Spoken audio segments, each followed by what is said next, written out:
Hey guys! Welcome back to my channel. So for today's video is another layout na naman ang ating gagawin using Microsoft Word. And this time, ang gagawin naman natin ay may theme na Honeybee. At ito ay para sa first birthday invitation or pwede din naman na binyag or pwede din naman na 7th birthday. So kung ang gusto ninyo ay more on yellow or gusto ninyo ng bee na theme or honeybee na theme, sobrang ganda nitong gamitin. At kung gusto nyong gamitin ang layout nito or yung ganitong design, sobrang dali lang gawin ito dahil 4 na images lang yung kailangan natin dito. At ito ay ang plain frame, honeybee cartoon, honeybee jar, at ang honeycomb background. So, yun lang yung mga kailangan nyo i-search dyan sa Google at i-download para magawa natin ang layout na ito. Pero, meron akong good news sa inyo.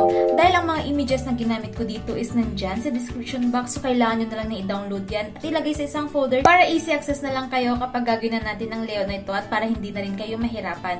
Pero, meron pa akong isang good news. Dahil ang layout na ito is available for purchase, kailangan mo na lang ako na i-email. Nandyan sa description box ang aking email. So, pwede mong i-purchase ito kapag ikaw ay tamad na, wala kang time, hindi mo kayang sundan ang layout na ito, hindi mo kayang sundan ng video na ito, ikaw ay nahihirapan, pwede mong i-purchase ito.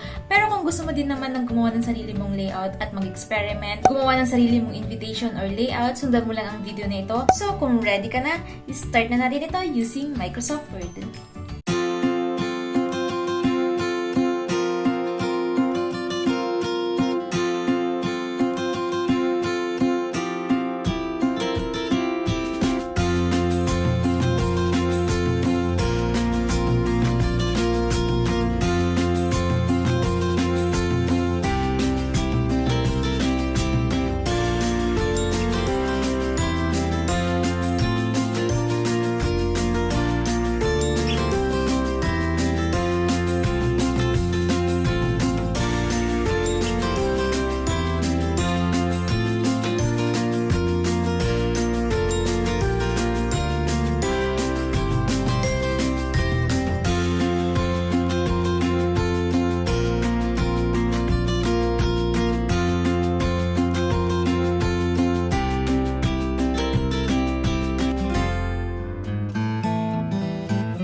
So yun, meron na tayo nitong honeybee na pang first birthday, pang binyag, or pang 7th birthday na invitation using Microsoft Word. So sana gusto ninyo ito.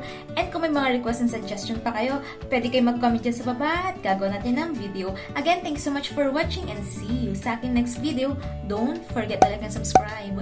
Bye!